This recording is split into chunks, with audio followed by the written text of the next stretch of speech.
Entonces, vamos a ver los músculos de la mímica.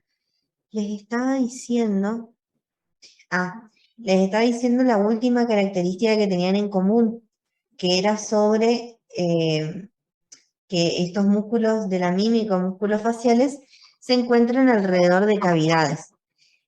Y les decía qué cavidades, por ejemplo, tenemos músculos relacionados a la cavidad orbitaria, músculos relacionados a la cavidad nasal, a la cavidad oral e inclusive músculos relacionados al oído, ¿sí? Vamos a comenzar por los músculos que están relacionados a la cavidad orbitaria, que se conocen o se agrupan dentro del nombre de músculos de los párpados y de las cejas, ¿sí? Si quieren ir anotando eso, está bueno. Músculos de los párpados y de las cejas. El primer músculo que vamos a ver dentro de este grupo es el músculo occipito frontal, ¿sí? El músculo occipito frontal está formado por dos músculos, ¿sí? O dos vientres, ¿sí? Fíjense, ese es el músculo occipito frontal, ¿sí? Tenemos, fíjense que posteriormente tendríamos el vientre conocido como vientre occipital.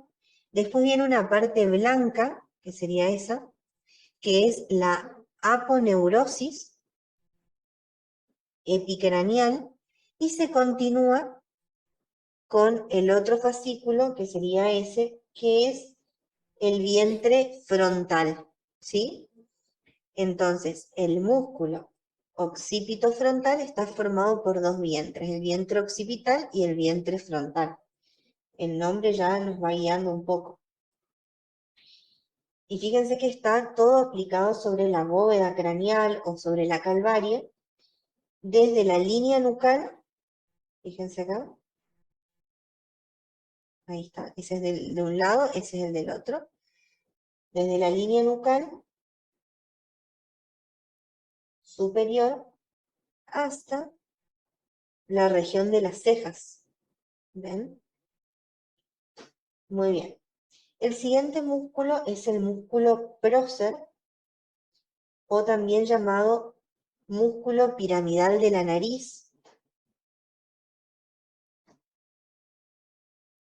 Ahí lo tenemos, de un lado y del otro, el músculo prócer o piramidal de la nariz, que se van a encontrar en la parte superior del dorso de la nariz, ¿sí?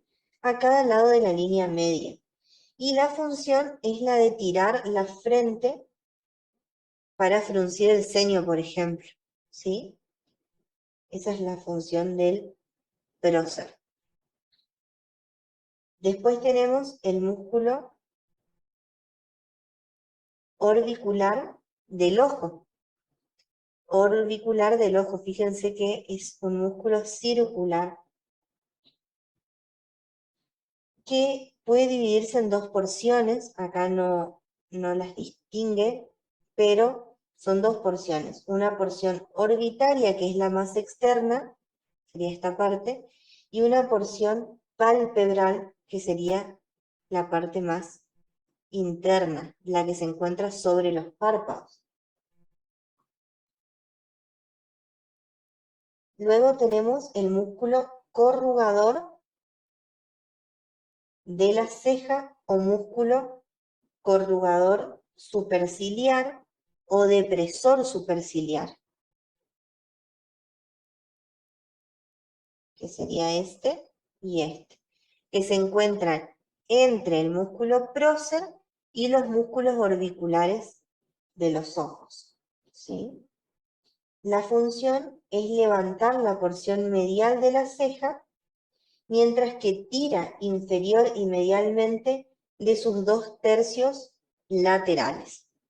Eso es lo que dice el libro. Ustedes lo pueden resumir diciendo que el músculo corrugador de la ceja se encarga justamente del movimiento de la ceja, ¿sí?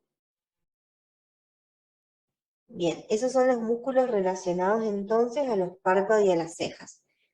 En resumen, te hablamos de el músculo occipito frontal,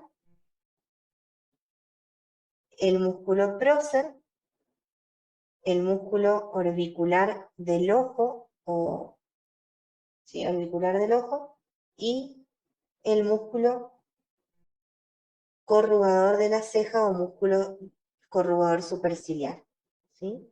Esos son entonces los músculos de los párpados y las cejas. Ahora vamos a ver los músculos de la oreja. Los músculos de la oreja eh, se pueden dividir en dos grupos. Tenemos los músculos que se conocen como músculos intrínsecos, que son músculos que obviamente están por dentro, pero que no corresponden a músculos faciales. Por eso no se los ve dentro de este grupo. Y después tenemos los músculos extrínsecos, o también llamados músculos auriculares, que esos son los que a nosotros nos interesan, ¿sí? Que son tres, ¿sí? Vamos a ir viendo. Ahí tenemos. Ese es el músculo auricular anterior, músculo auricular superior y músculo auricular posterior. Esos son los tres músculos extrínsecos de la oreja, ¿sí? Y se extienden desde la oreja hacia regiones vecinas. Fíjense que todos salen de la oreja y se extienden el anterior hacia la región anterior, el superior hacia la región superior y el posterior hacia la región posterior. Esos son bastante fáciles y bastante sencillos. Bien, ¿qué nos queda por ver? Los músculos de la nariz, ¿sí? Los músculos de la nariz van a ser tres músculos, ¿sí? Importantes. Tenemos la porción transversa del músculo de la nariz.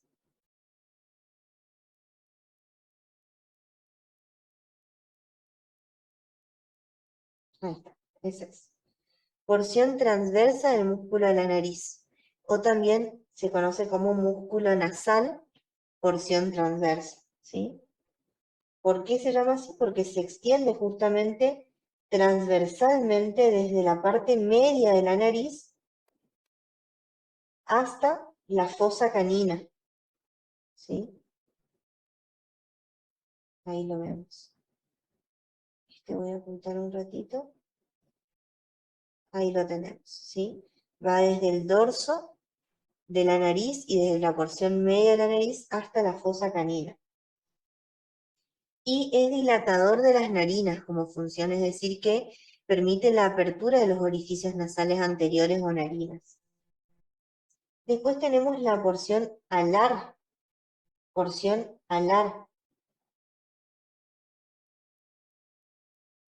que sería esa.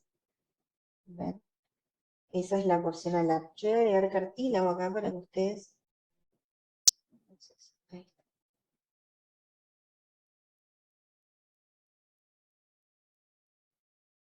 No me aparecen los... Un ratito. Ahí está. Un poco de tejido para que ustedes vean cómo se encuentra este músculo. ¿Ven? Esa es la porción alar, o también se llama músculo nasal porción alar. Este también es dilatador de la narina, ¿sí?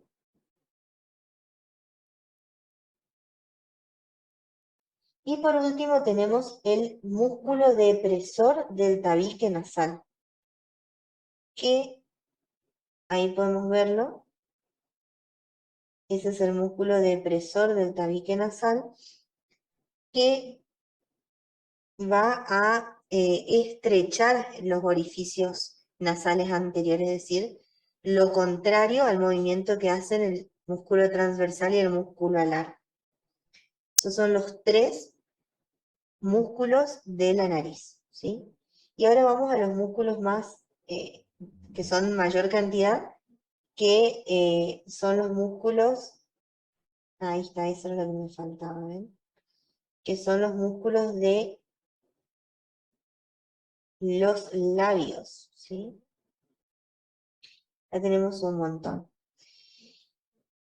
Los músculos de los labios los vamos a agrupar también en dos grupos. Por un lado vamos a tener los músculos dilatadores y por otro lado vamos a tener los músculos constrictores, ¿sí? Dilatadores y constrictores. Para poder entenderlos bien, yo lo que voy a hacer en primer lugar es sacar todos los músculos de los que ya hablamos.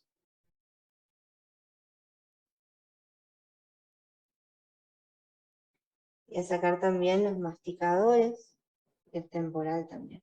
Bueno, ahí está un poquito, ya para que ustedes entiendan mejor. Bien, vamos a ver en primer lugar los músculos dilatadores, que son, en primer lugar tenemos el músculo elevador del labio superior y elevador del ala de la nariz. Es un solo músculo que ahí yo lo señalé. ¿Ven? Ese es el músculo elevador del labio superior y del ala de la nariz. ¿Sí?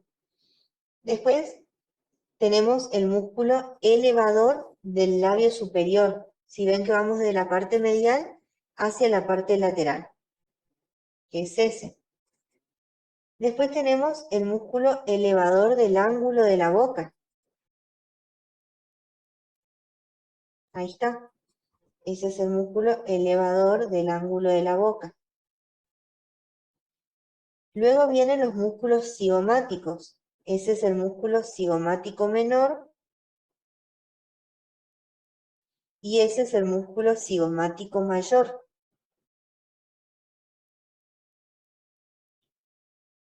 Luego tenemos el músculo risorio, que es un músculo inconstante, es decir, que algunas personas lo tienen y otras personas no. Sí, ese es el músculo risorio. Por dentro del músculo risorio tenemos el músculo buccinador, que sería el sexto músculo buccinador.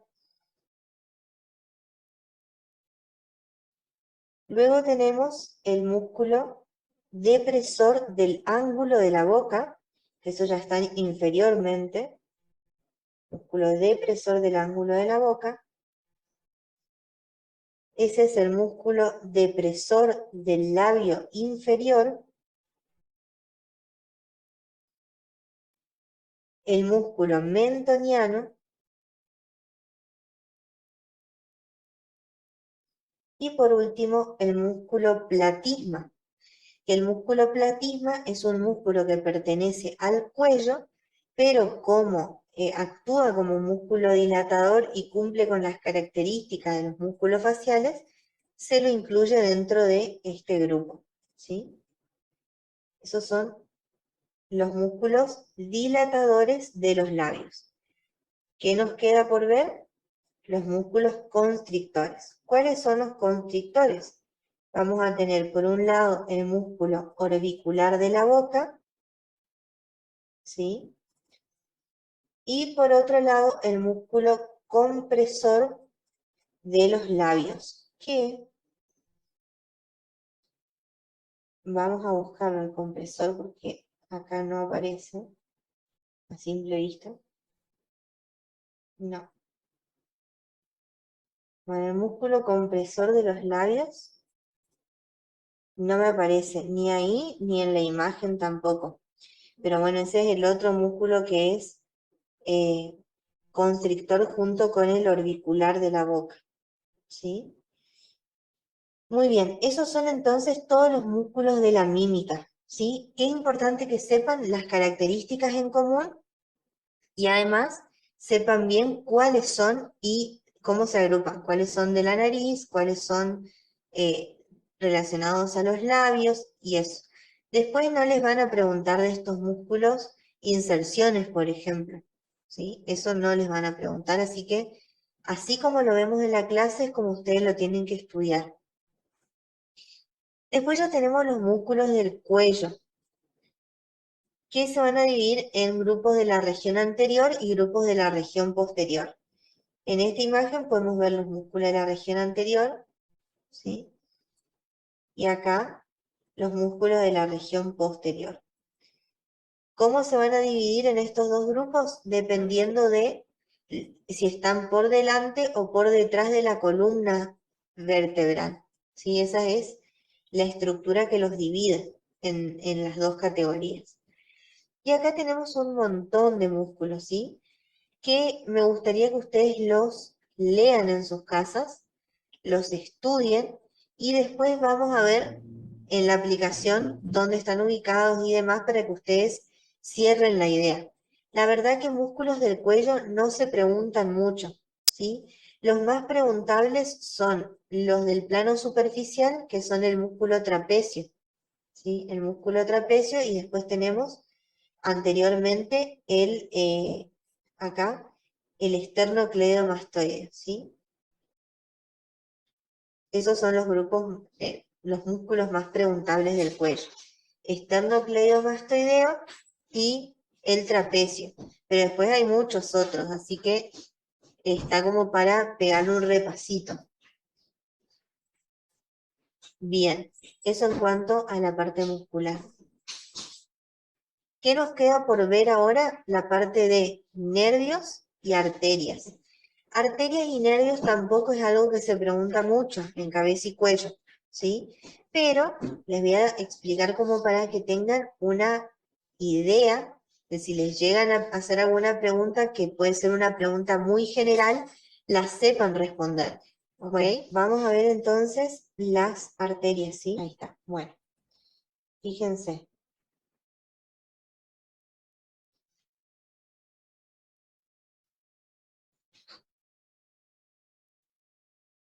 Ahí tenemos el callado de la aorta, ¿sí? Que tiene sus tres ramas de salida.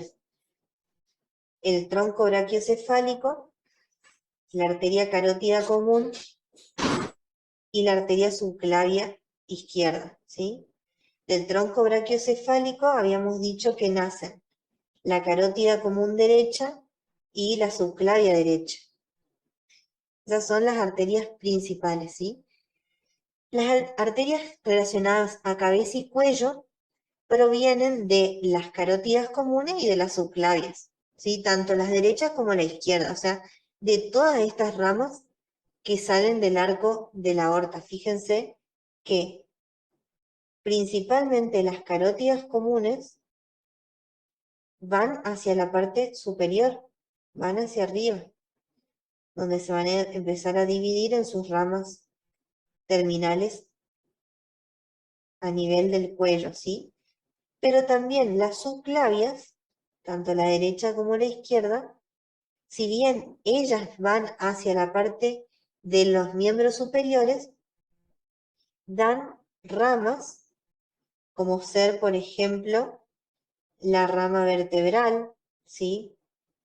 O, como vemos acá, la rama profunda cervical, que van hacia superior, ¿sí? Entonces, todas las arterias que son de cabeza y cuello provienen de las carótidas comunes y provienen de las subclavias, ¿sí? Bueno, vamos a ver las carótidas comunes un poquito. Acá tenemos, por ejemplo, la carótida común derecha. Las carótidas comunes se dividen en dos ramas diferentes, ¿sí? ¿Qué tenemos? La carótida interna y la carótida externa, ¿sí? Lo mismo pasa del lado izquierdo. Esa es la carótida común.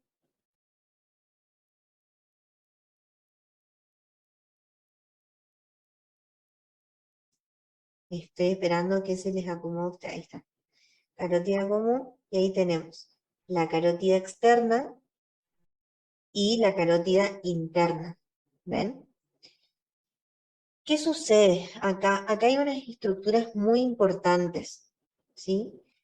En la zona donde la carótida común se divide en carótida interna y externa, vamos a ver si aparece algo acá.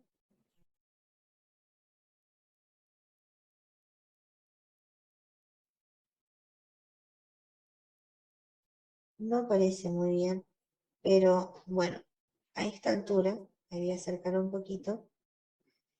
vamos a tener dos estructuras que son importantes, que se conocen como, por un lado, tenemos el seno carotidio, ¿sí?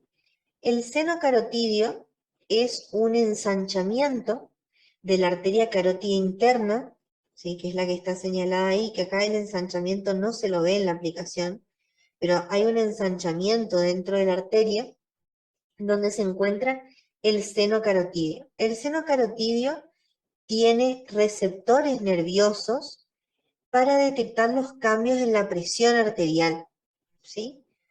Entonces, este seno carotidio detecta esos cambios y permite la regulación de la presión arterial mediante los mecanismos de retroalimentación para mantener la homeostasis.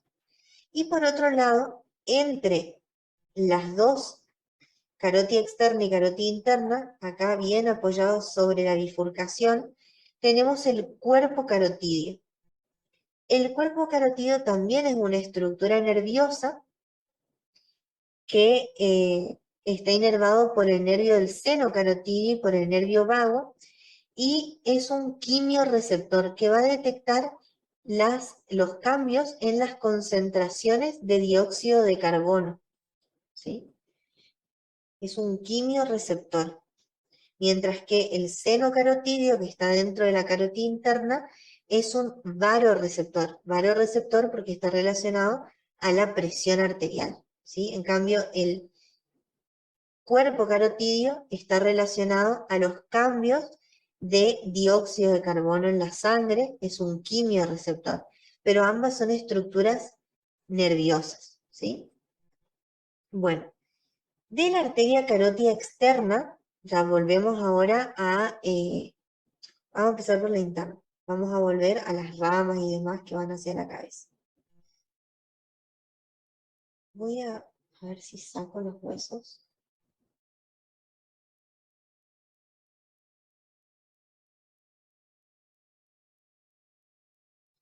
Bueno, esto es, imagínense, todo esto es la irrigación de la cabeza. ¿Ven? Es un lío. Pero vamos a tratar de explicarlo un poco. Bueno, las carótidas internas, que es esa que está señalada ahí. Después de que se origina, acá abajo, desde la carótida común, asciende hasta la base del cráneo, que es hasta ahí, hasta donde está marcada con celeste. No tiene ramas en el cuello, es decir, que fíjense, no da ninguna rama en su trayecto en el cuello, y entra directamente a la cavidad craneal a través del conducto carotidio, en la que ese conducto está ubicado en la porción petrosa del hueso temporal. Esta arteria carótida interna va a darle irrigación a los hemisferios cerebrales, a los ojos y el contenido de las órbitas y la frente. Y se va a continuar, que acá lo vemos, como porción petrosa de la carótida interna y luego como porción cavernosa, porción cerebral y así sucesivamente, ¿sí? Esa es la carótida interna. Después la carótida externa, ahí la tenemos. Esa es la carótida externa. Esta carótida externa se va a extender más o menos 4 a 5 centímetros, o sea, a ver cómo les explico. Sí, más o menos tiene un trayecto de 4 a 5 centímetros y luego se va a dividir en sus ramas terminales. ¿Cuáles son las ramas terminales de la carótida externa? Fíjense, son dos. La arteria temporal y la arteria maxilar. Esas son las dos ramas terminales de la carótida externa. Pero a su vez, esta carótida externa tiene ramas colaterales, ¿sí?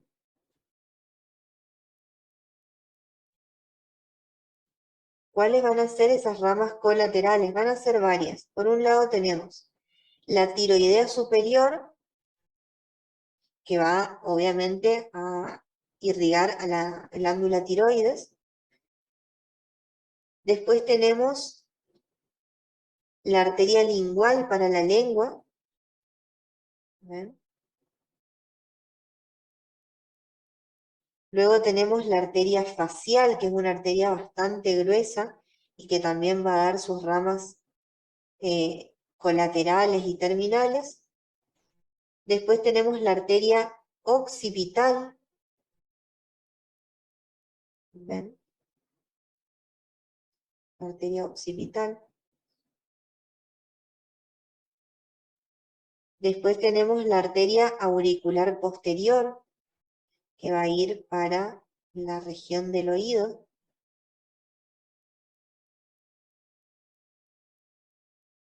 Fíjense, ahí la pueden ver.